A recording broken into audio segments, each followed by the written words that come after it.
Praise the lord. ದೇವರ ಪರಿಶುದ್ಧ ನಾಮಕ್ಕೆ ಸ್ತೋತ್ರವಾಗಲಿ. ದೇವರು ಕೊಟ್ಟಂತೆ ಸಮಯಕ್ಕಾಗಿ ನಾನು ದೇವರಿಗೆ ಸ್ತೋತ್ರವನ್ನು ಸಲ್ಲಿಸ್ತಾ ಇದ್ದೇನೆ.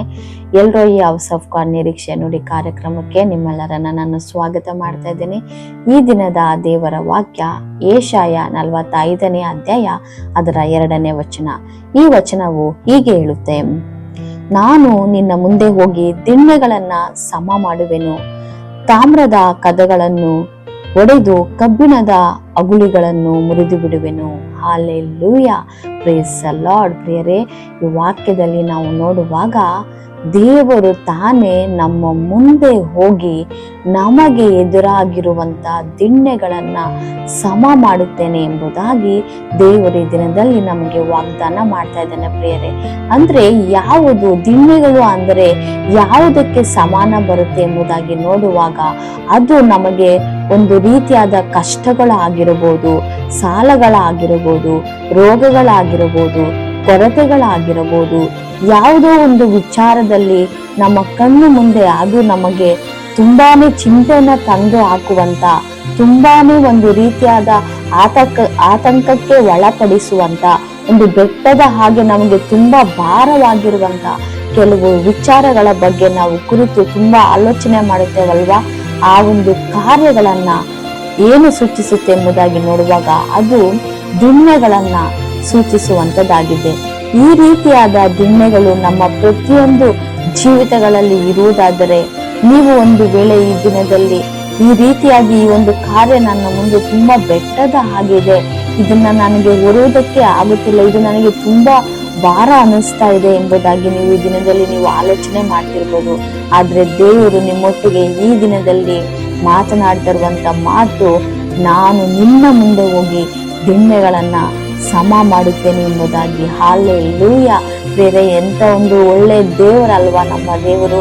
ನಿಜವಾಗಿಯೂ ಆತನು ನಮ್ಮನ್ನ ಸಂತೈಸುವ ದೇವರಾಗಿದ್ದಾನೆ, ಆಧರಿಸುವ ದೇವರಾಗಿದ್ದಾನೆ. ಹೌದು ಪ್ರಿಯರೇ, ನೋಡ್ರಿ, ಯಾವುದೇ ಒಂದು ವಿಚಾರವನ್ನ ನಾವು ತೆಗೆದುಕೊಂಡ್ರು ನಮ್ಮ ಮುಂದೆ ದೇವರು 2 ಕಾರ್ಯಗಳನ್ನ ಮಾಡ್ತಾನೆ. ಏನು ಎಂಬುದಾಗಿ ನೋಡುವಾಗ ಯಾವುದೋ ಒಂದು ಸಮಸ್ಯೆ ಆಗಿರ್ಬೋದು, ಕಷ್ಟ ಆಗಿರ್ಬೋದು, ಏನೇ ಆಗಿರ್ಬೋದು, ಅದು ಒಂದು ಗೋಡೆಯ ಹಾಗೆ ನಮ್ಗೆ ಕಾಣಿಸಿದ್ರೆ ಒಂದು ಆ ಗೋಡೆಯನ್ನ ಆತನು ಬೀಳಿಸುತ್ತಾನೆ. ಇಲ್ಲ ಅಂತಂದ್ರೆ ಆ ಗೋಡೆಯನ್ನ ದಾಟುವುದಕ್ಕೆ ದೇವರು ಸಹಾಯ ಮಾಡುತ್ತಾನೆ. ಹಾಲೆಲೂಯಾ. ಪ್ರತಿಯೊಬ್ಬರ ಜೀವಿತದಲ್ಲಿ ಈ ಒಂದು ಶೋಧನೆಗಳ ಸಮಯದಲ್ಲಿ, ಪರೀಕ್ಷೆಗಳ ಸಮಯಗಳಲ್ಲಿ, ಕೊರತೆಗಳ ಸಮಯಗಳಲ್ಲಿ, ನಿಂದೆಗಳ ಅವಮಾನಗಳ ಸಮಯಗಳಲ್ಲಿ ನೀವು ಯಾವುದಕ್ಕೂ ಯೋಚನೆ ಮಾಡುವ ಅವಶ್ಯಕತೆ ಇಲ್ಲ. ಯಾಕೆಂದರೆ ತಂದೆಯಾದ ಯೇಸು ಸ್ವಾಮಿ ನಮ್ಮ ಕೂಡವೇ ಇದ್ದು ಒಂದು ದಾಟುವುದಕ್ಕಾದರೂ ಆತನು ಸಹಾಯ ಮಾಡುತ್ತಾನೆ. ಇಲ್ಲ ಅಂದ್ರೆ ನಮ್ಮ ಕಣ್ಣು ಮುಂದೆ ಇರುವಂತಹ ದಿಣ್ಣೆಗಳನ್ನೇ ಆತನು ಸಮ ಮಾಡುವ ಆತನಾಗಿದ್ದಾನೆ. ಪ್ರಿಯರೇ, ಈ ಒಂದು ವಾಕ್ಯದಲ್ಲಿ ನೀವು ನಂಬಿಕೆ ಇಟ್ಟು ಆತನಲ್ಲಿ ಪ್ರಾರ್ಥನೆ ಮಾಡ್ರಿ. ದೇವರೇ, ಏಸಪ್ಪ, ನನಗೆ ಈ ಕಾರ್ಯವು ತುಂಬಾ ಬೆಟ್ಟದ ಹಾಗೆ ನನಗೆ ಕಾಣಿಸ್ತಾ ಇದೆ, ಇದನ್ನ ಯಾವ ರೀತಿ ನನಗೆ ದಾಟಬೇಕು ನನಗೆ ಗೊತ್ತಾಗ್ತಿಲ್ಲ, ಇದನ್ನ ಯಾವ ರೀತಿ ನಾನು ಜಯಿಸಬೇಕು ನನಗೆ ಗೊತ್ತಾಗ್ತಿಲ್ಲ, ಈ ಜನರನ್ನ ಯಾವ ರೀತಿ ಜಯಿಸಬೇಕು ನನಗೆ ಗೊತ್ತಾಗ್ತಿಲ್ಲ, ಇಂಥವರ ಮಧ್ಯದಲ್ಲಿ ನಾನು ಇದ್ದೇನೆ, ಈ ಒಂದು ಪರಿಸ್ಥಿತಿಯಲ್ಲಿ ನಾನು ಹಾದು ಹೋಗ್ತಾ ಇದ್ದೇನೆ, ಇದರಿಂದ ನನ್ನ ಬಿಡಿಸಿ ಎಂಬುದಾಗಿ ನೀವು ಪ್ರಾರ್ಥನೆ ಮಾಡುವುದಾದರೆ ಖಂಡಿತವಾಗಿಯೂ ಆತನು ನಿಮ್ಮ ಬಳಿ ಬಂದು ನಿಮಗೆ ಬೇಕಾದ ಸಹಾಯವನ್ನ ಆತನು ಮಾಡುವ ಆತನಾಗಿದ್ದಾನೆ. ನೀವು ನಂಬಿರಿ, ನಿರೀಕ್ಷೆ ಇದ್ರಿ. ನಜರೇತನ ಯೇಸುವಿನ ಮೇಲೆ ನೀವು ನಂಬಿಕೆ ಇಡುವುದಾದರೆ ಆತನು ನಿನ್ನ ಮುಂದೆ ಹೋಗಿ ಯಾವುದೇ ಒಂದು ಕಾರ್ಯಗಳು ನಿಮಗೆ ಯಾವುದೇ ಒಂದು ಕಾರ್ಯಗಳು ಬೆಟ್ಟದ ಹಾಗೆ ಕಾಣಿಸ್ತಾ ಇದೆಯಾ, ಆ ಎಲ್ಲ ಕಾರ್ಯಗಳನ್ನ ಆತನು ಪುಡಿ ಮಾಡಿ ನಿಮಗೆ ಬೇಕಾದಂತ ಸಮವಾದ ದಾರಿಯನ್ನ ಆತನು ಸಿದ್ಧ ಮಾಡುವ ಆತನಾಗಿದ್ದಾನೆ. ಪ್ರಿಯರೇ, ದೇವರ ವಾಕ್ಯದ ಮೂಲಕ ನಮ್ಮೆಲ್ಲರನ್ನ ಆಶೀರ್ವಾದ ಮಾಡಿ ಪ್ರಾರ್ಥನೆ ಮಾಡಿ ನಾವು ಮುಕ್ತಾಯ ಮಾಡಿಕೊಳ್ಳೋಣ.